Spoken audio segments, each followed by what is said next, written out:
Hare Krishna. Welcome to Gita 365, the complete Bhagavad Gita study course.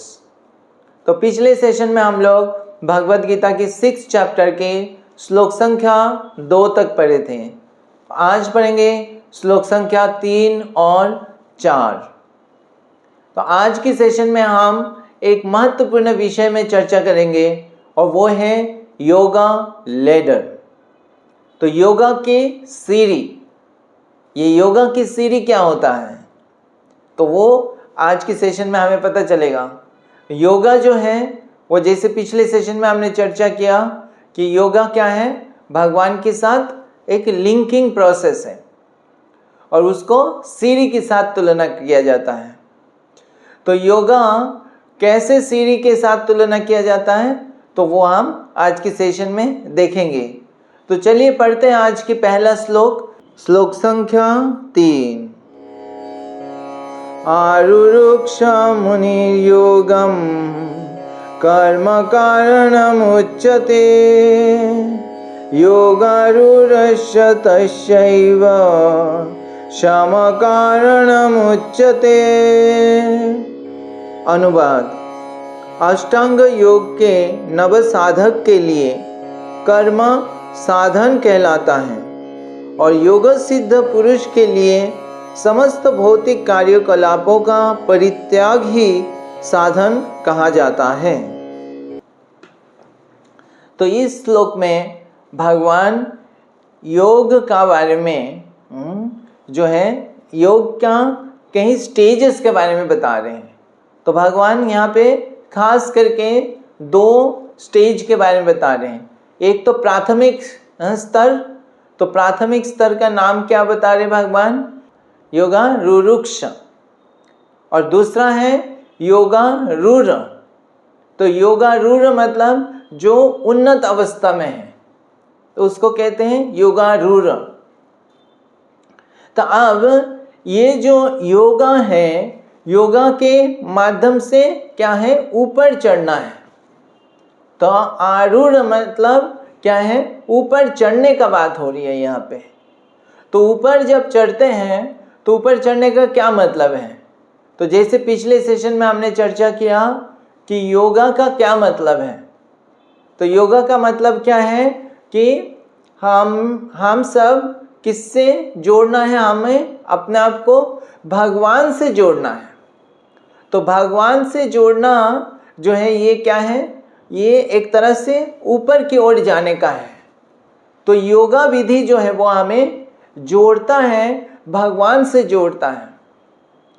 तो इस योगा को योगा के माध्यम से हम भगवान की ओर जो है प्रगति करते हैं।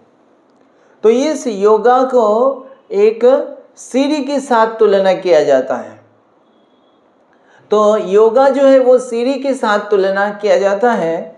तो सीढ़ी जैसे आप सबने देखा होगा कि सीढ़ी का इस्तेमाल कब होता है? सीढ़ी जब हम एक जगह से ऊपर जो है नीचे से ऊपर चढ़ना चाहते हैं तो उस समय हम सीढ़ी का इस्तेमाल करते हैं। तो जैसे मान लीजिए एक 5 मंजिल का एक बिल्डिंग है और आपको वो 5th फ्लोर में पहुंचना है। तो आप कैसे पहुंचेंगे? तो उसके लिए आप ऐसे तो जंप नहीं कर सकेंगे, तो आपको सीढ़ी का सहायता लेना पड़ता है। तो सीढ़ी जो है वो सीढ़ी स्टेयर केस होता है। तो स्टेयर केस में जो चढ़ चढ़ के हम फिर पहुंच जाते हैं। पहले हम ग्राउंड फ्लोर में होते हैं, फिर ग्राउंड फ्लोर से जब चढ़ते चढ़ते हैं फिर 1st फ्लोर में आ जाते हैं और फिर 1st फ्लोर से और चढ़ते जाते हैं, फिर 2nd फ्लोर में आते हैं। तो इस प्रकार से हम सीढ़ी से जब चढ़ते रहेंगे तो हम एक फ्लोर, दूसरे फ्लोर, इस तरह से हम जो है उसकी सर्वोत्तम जो है मंजिल है वहाँ तक पहुँच सकते हैं। तो ये सीढ़ी हमें सहायता करता है, यह हमें कनेक्ट करता है जो नीचे से ऊपर तक। उसी प्रकार ये जो योगा पद्धति है, तो ये योगा पद्धति हमें भगवान से कनेक्ट कराता है। तो भगवान को प्राप्त करने का ये माध्यम है। अब ये योगा का जो माध्यम ये हमें कैसे भगवान के ऊपर तक ले जाता है, कैसे हमें ऊपर चढ़ाता है। फिजिकली नहीं, जैसे हम सीढ़ी में तो हम अपने शरीर के साथ ऊपर चढ़ते जाते हैं, तो ये ऐसा कोई सीढ़ी नहीं है कि हम सीढ़ी में चढ़ चढ़ के हम जो है कोई स्वर्गलोक पहुंच जाए या स्वर्गलोक से भगवान की धाम पहुंच जाए। ऐसा कोई फिजिकल सीढ़ी नहीं है। वो तो रावण बनाने का प्रयास कर रहा था कि सीढ़ी, ऐसे सीढ़ी बनाए कि स्वर्गलोक तक पहुंचे, पर हम इस तरह से सीढ़ी से भगवान की धाम नहीं जा सकते। ऐसे सीढ़ी से हम भगवान से कनेक्ट नहीं कर सकते। तो वो कौन सा सीढ़ी है जिस सीढ़ी से हमारा कैसे हम ऊपर चढ़ते हैं? वो हमारा चेतना की जो है एलिवेशन होती है, उन्नत स्तर पर जाता है। तो चेतना जो है, हमारा चेतना निम्न स्तर पर है अभी, और इसलिए हमारा क्या है, भौतिक समाज में हम भौतिक चीज़ों के प्रति आसक्त हैं। तो जैसे जैसे चेतना उन्नत होता जाता है, तो ये योगा पद्धति के द्वारा हमारा चेतना धीरे धीरे ऊंचाई होता जाता है, उन्नत होता रहता है। तो उन्नत होने का मतलब उच्च स्तर पर चेतना आ जाती है, और चेतना और उच्च स्तर पर जाती है, और उच्च स्तर पर जाती है। इस तरह से चेतना शुद्ध होते जाता है, और जैसे जैसे शुद्ध होता है उसको उन्नत माना जाता है। तो सर्वोच्च जो चेतना है वो क्या है, वो मुक्ति का जो है स्तर है, जिसमें हम पूर्ण तरह से मुक्त हो जाते हैं। तो ये जो योगा की पद्धति है वो हमें धीरे धीरे हमारा चेतना को शुद्ध करके लेके जाता है सर्वोत्तम स्तर पर, चेतना के स्तर पर। तो ये है योगा लैडर, उसको अंग्रेजी में लैडर कहते हैं, यह योगा की सीढ़ी। अब योगा जो है, योगा के अलग अलग पद्धति है। सबसे पहला जो योगा है उसको क्या है, किससे शुरू होती है? तो योगा का जो लैडर है वो योगा लैडर वास्तव में आध्यात्मिक जीवन की शुरुआत होती है। उससे पहले क्या है, जीवन कैसे रहता है? जब तक हम आध्यात्मिक जीवन में नहीं आते हैं तब तक हमारा जीवन कैसा रहता है, जैसे पशु जीवन की तरह रहता है। तो पशु जीवन में कैसे, केवल खाना, भोजन करना, सोना और संतान उत्पन्न करना और अपना रक्षा करना, केवल शरीर की धरातल पर जीना और शरीर को सुख प्रदान करना, इंद्रिय तृप्ति करना, यही पशु का जीवन है। और हम सब का भी जीवन जब तक ऐसे रहता है तब तक हम योगा में अभी शुरू ही नहीं हुए, योगा लैडर का स्टार्ट ही नहीं हुआ है अभी। तो अभी ये एक तरह से पशु जीवन ही मान के चल सकते हैं। तो योगा का जब शुरू होता है, जब स्टार्टिंग होता है, उसको कहते हैं जो है कर्म कांड। वो भी एक तरह से योगा अभी शुरू नहीं हुआ है, शुरू होने वाला है, तो उसको कर्म कांड कहते हैं। जिससे थोड़ा सा क्या है, वो अभी आध्यात्मिकता की शुरुआत एक तरह से हो रहा है कि वो थोड़ा सा उन्नत जो है जीवन चाहते हैं। तो उन्नत जीवन चाहते हैं तो पशु पक्षी तो केवल अपने शरीर के लिए सोचता है, जो उपलब्धि वही करता है। लेकिन कर्म कांड में क्या है, मनुष्य जो है वो वेदों का पालन करते हुए, वेदों में दिया हुआ जो यज्ञ है या जो अनुष्ठान है उसको करता है। उसके द्वारा देवी देवता का जो है उपासना करता है। क्यों करता है? ताकि उससे उसको वो मिल जाए, भौतिक सुविधा मिले, और ज़्यादा धन प्राप्त हो, और ज़्यादा जो है सुविधा प्राप्त हो, और इस जीवन का बाद वो स्वर्गलोक में जाके और ज़्यादा भौतिक सुख का भोग कर सके। तो उस उद्देश्य से वो कार्यों को करते हैं।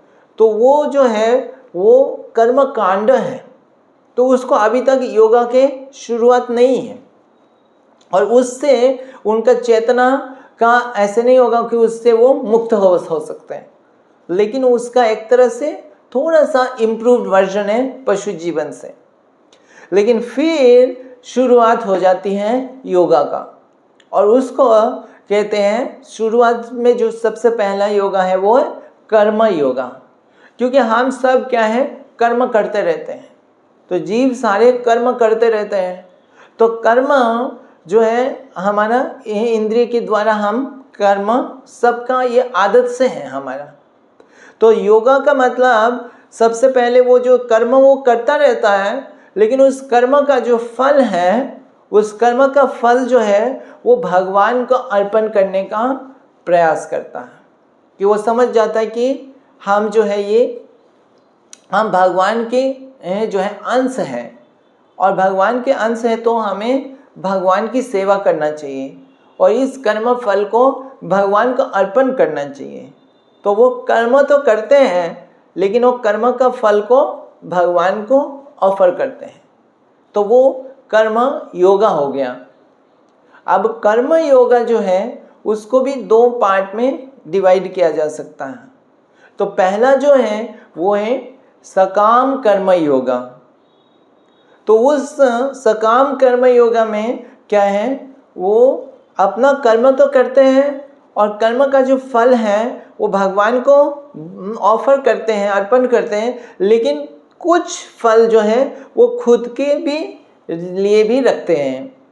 तो कुछ कर्म फल से वो आसक्त भी रहते हैं और कुछ थोड़ा सा फल जो है वो भगवान को अर्पण करते हैं। तो उसको कहते हैं सकाम कर्मयोग। तो लेकिन जैसे जैसे वो आगे शुद्ध होता जाता है तो फिर वो सकाम कर्मयोग से फिर क्या आ जाते हैं, वो निष्काम कर्मयोग में आ जाते हैं। तो निष्काम कर्मयोग जैसे हमने पिछले अध्याय में चर्चा किया, तो निष्काम कर्मयोग में क्या है, वो अपनी फल का बिल्कुल इच्छा नहीं करते हैं, उसका कोई कामना नहीं रहता है और पूरा तरह से कर्म फल को वो भगवान को अर्पण कर देते हैं। तो भगवान के लिए जो भी फल उसको मिलता है वो समझते हैं ये भगवान के लिए और भगवान की प्रसन्नता के लिए उस फल को इस्तेमाल करते हैं। तो ये है निष्काम कर्मयोगा। तो सकाम और निष्काम कर्मयोगा जो है ये लेडर जो है, ये योगा की जो सीढ़ी है उस सीढ़ी का सबसे पहला हिस्सा है। तो उसको पहला पार्ट हम मान सकते हैं कि ये कर्म योगा है। अब ये कर्म योगा के बाद जो है वो क्या आ जाता है, तो जैसे कर्म योगा पहला जो है सेक्शन हो गया, उसके बाद आ जाता है ज्ञान योगा। अब ज्ञान योगा में क्या है, ज्ञान योगा में जो जीव है वो उसको ज्ञान हो जाता है। तो एक तो भगवान के लिए कर्म करते करते भी हो जाता है, और जो वेदों का अध्ययन करता है, तो वेदों के अध्ययन करने से और शास्त्र के अध्ययन करने से, गुरु से श्रवण करने से उनको क्या हो जाता है, पूर्ण ज्ञान होने लगता है कि हम ये शरीर है नहीं, तो हम आत्मा हैं और शरीर के साथ हमारा कोई संबंध नहीं है, इस भौतिक जगत टेम्पररी है। इस प्रकार से उनको ज्ञान हो जाता है। तो जब ज्ञान होने लगता है तो वो ज्ञान जो है उसको क्या उत्पन्न करता है, वैराग्य उत्पन्न करता है। वो समझ जाते हैं इन सारे चीज़ का साथ जो है मेरा कोई संबंध नहीं है, और ये सब भौतिक वस्तुओं का अगर हम भोग करेंगे तो क्या है, वो हमारे लिए बंधन सृष्टि करेगा, हमारे लिए दुख सृष्टि करेगा। तो इस प्रकार से उन सारे चीज़ों के प्रति एक त्याग की भावना उत्पन्न हो जाता है। तो ज्ञान और वैराग्य उसमें उत्पन्न होने लगता है। तो ये इसके माध्यम से वो भगवान के और जो है भगवान के विषय में ज्ञान में रुचि लेते हैं, और इस भौतिक विषय के जो ज्ञान हम तरह तरह के न्यूज़ सुनते हैं, ये सुनते हैं, उस सारी चीज़ों से विरक्त हो जाते हैं और भगवान के विषय में ही चर्चा करते हैं और सुनते हैं और उसका चर्चा करते हैं। तो इस तरह से वो ज्ञान की धरातल पर रहते हैं, पूर्ण तरह से वो जानते हैं कि जो है हम क्या है, इस भौतिक जगत से परे हैं।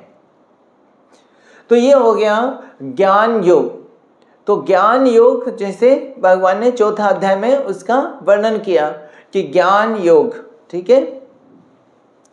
तो अब ज्ञान योग के बाद जो है उसके और आगे बढ़ते हैं तो कौन क्या आ जाता है, ध्यान योग।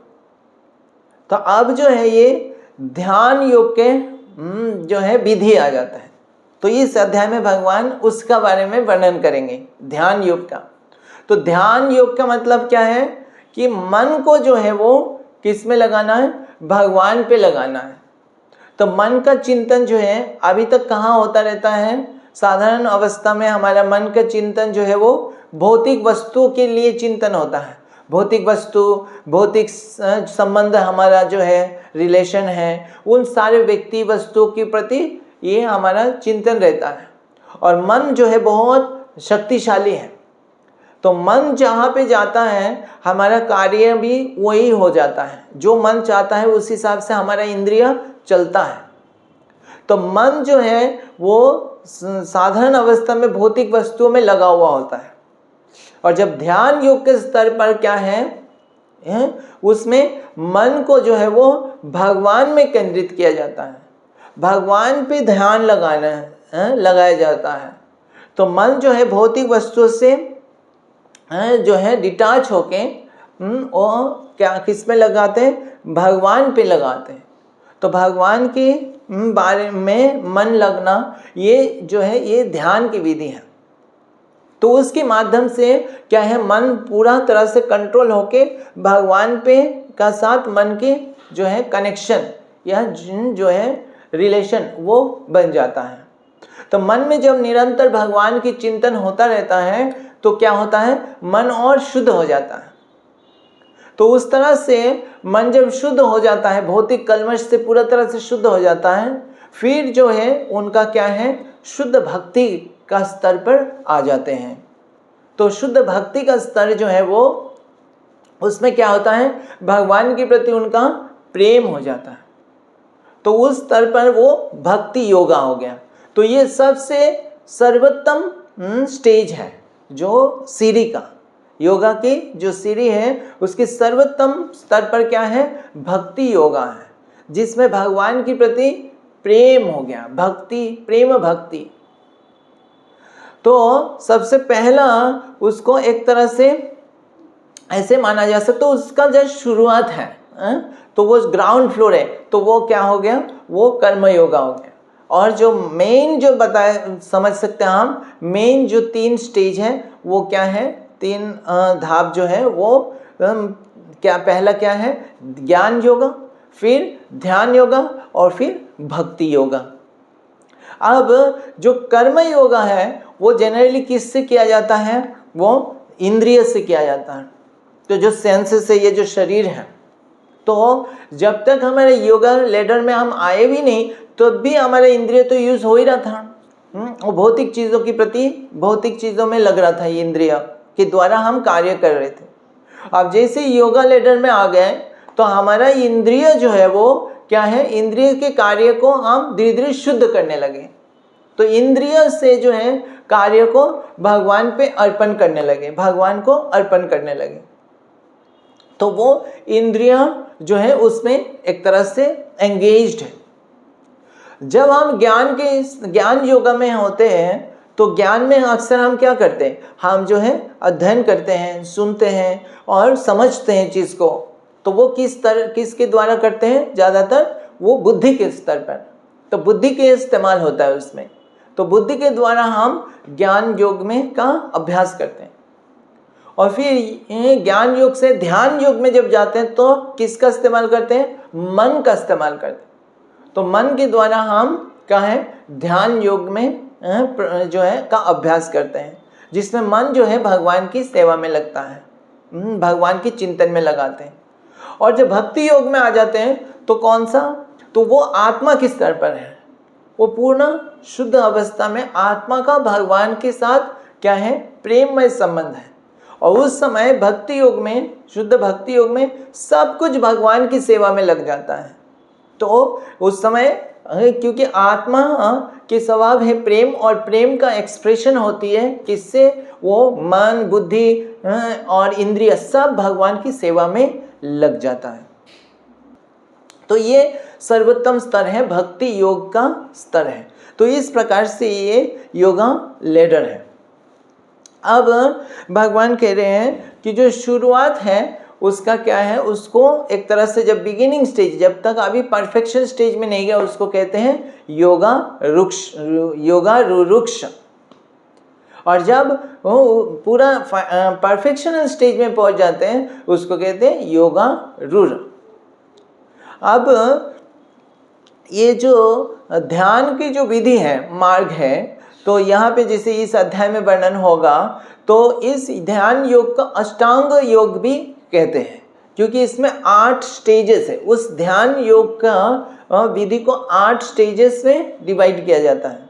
तो हमने 1-2 सेशन पहले चर्चा ऑलरेडी कर चुके हैं।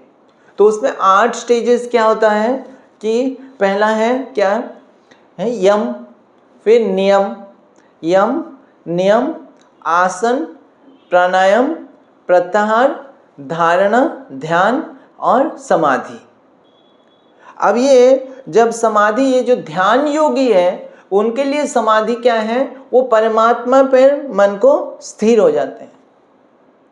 और जो ज्ञान योगी हैं, ज्ञान योग के स्तर पर अगर वो ज्ञान योग में ही समाधि के स्तर पर जाते हैं तो क्या करते हैं, वो जो है भगवान की जो ब्रह्म ज्योति है, वो निराकार ब्रह्म का ध्यान करते रहते हैं और फिर वो निराकार ब्रह्म में क्या हो जाते हैं, उसका ध्यान में मग्न हो जाते हैं।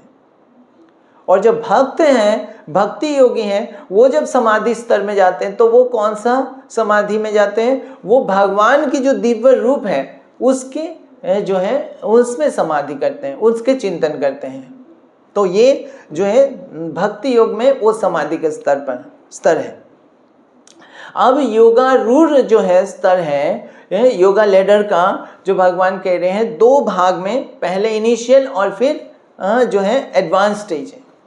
तो एडवांस स्टेज बताया जाता है कि जो ध्यान के स्तर है, जैसे अष्टांग योग में जैसे हमने 8 स्टेज बताया, उसमें जो ध्यान के स्तर है उससे जो है वो योगारूढ़ स्टेज शुरू हो जाते हैं। उसको एडवांस स्टेज समझ सकते हैं हम, उससे एडवांस स्टेज माना जाता है। उसके नीचे का जो स्तर है उसको क्या है, उसको योगारूढ़ स्टेज है।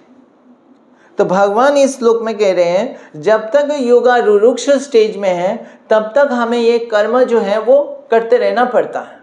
तो जैसे यम, नियम, आसन, प्राणायाम, ये सब क्या है, एक्सटर्नल एक्टिविटीज हैं, वो ये सब उनको करना पड़ता है, आवश्यक है, क्योंकि ये जब तक नहीं करेगा तब तक मन जो है वो स्थिर नहीं होगा, तो इसको करते रहना पड़ेगा। लेकिन जब योगारूढ़ स्टेज में पहुंच जाता है तब उनको क्या है, वो अब उसका आवश्यक नहीं है। तो अब जो है मन अभी इंटरनल जो है एडवांसमेंट है, तो उसको मन को अभी भगवान पे केंद्रित करना, तो उसको कहते हैं क्या है, योगारूढ़ स्टेज। तो वही भगवान कह रहे हैं इसमें, इस श्लोक में, जब तक योगारूढ़ स्टेज में है तब तक उनको जो है भौतिक कार्यों को, एक्सटर्नल जो है बाह्यिक कार्यों को करते रहना पड़ता है, वो उसके माध्यम है प्रगति का। और जब वो योगारूढ़ स्टेज में पहुंच जाते हैं तो इस कार्य का आवश्यकता नहीं रह जाती है। ठीक है, तो चलिए पढ़ते हैं अगली श्लोक, श्लोक संख्या 4। यदा हीनेन्द्रियार्थेषु न कर्मस्यानुषज्यते सर्वसंकल्प सन्न्यासी योगारूढ़स्तदोच्यते।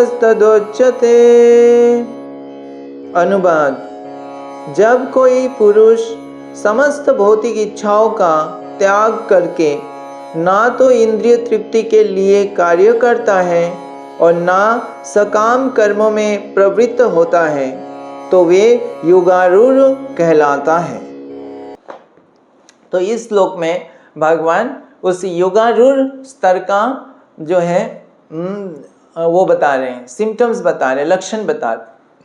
तो वो कह रहे हैं जब इस योगा की सीढ़ी में वो चढ़ता जाएगा और जब वो एडवांस्ड या उन्नत स्तर पर पहुंच जाएगा तो वो कौन होंगे जो उन्नत स्तर पर पहुंच गए, वो क्या है, वो सारे इच्छाओं का, भौतिक इच्छाओं का उसका वो से वो क्या हो जाएगा, अनासक्त हो जाएगा, सारे प्रकार की भौतिक इच्छाओं से वो मुक्त हो जाएगा और वो भौतिक जो भी सकाम कर्म है उस कर्म के प्रति कोई आसक्त नहीं रहेगा और वो कर्म से मुक्त हो जाएगा।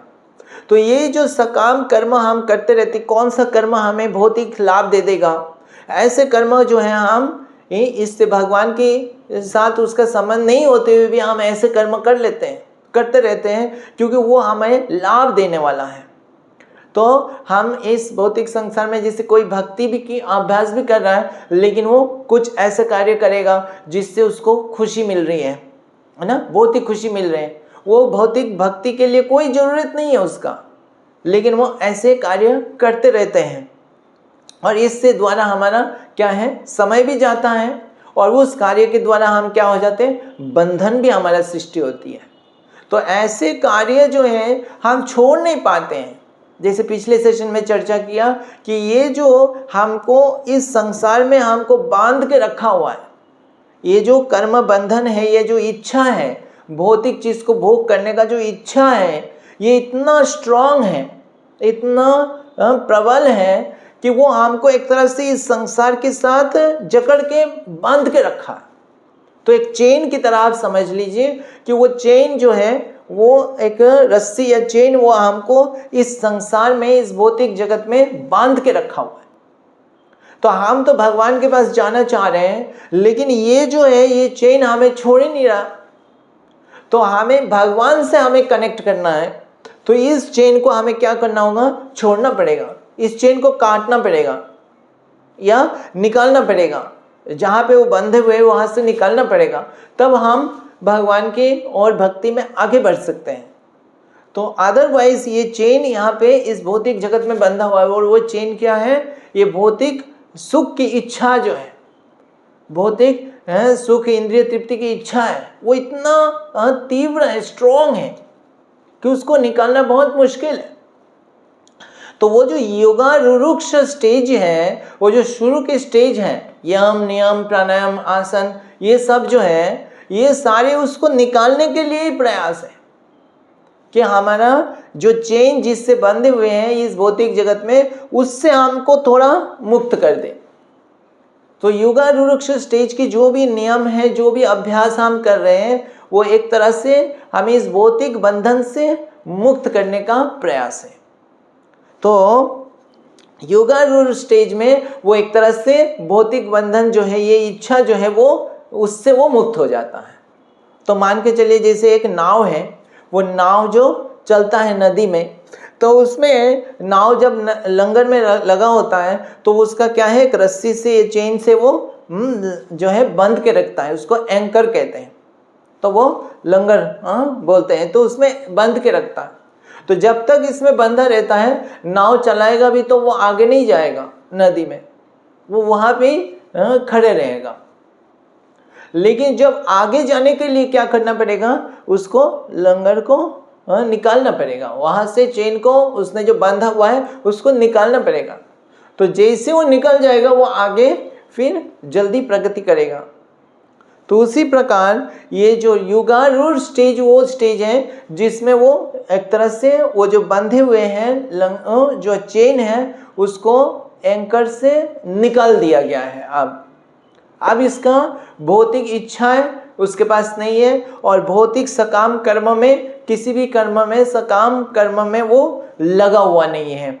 वो सकाम कर्म में, वो कार्य में नहीं लगा हुआ है, वो केवल दिव्य कार्य में, भगवान के कार्य में लगा हुआ है, और भगवान के आध्यात्मिक जो कार्य वो उसी को कर रहा है। और मन में भी कोई भौतिक चीज़ भोग करने का इच्छा नहीं है, केवल भगवान को संतुष्ट करने का या आध्यात्मिक जीवन में प्रगति करने का ही इच्छा है। वो है योगारूढ़ स्टेज है।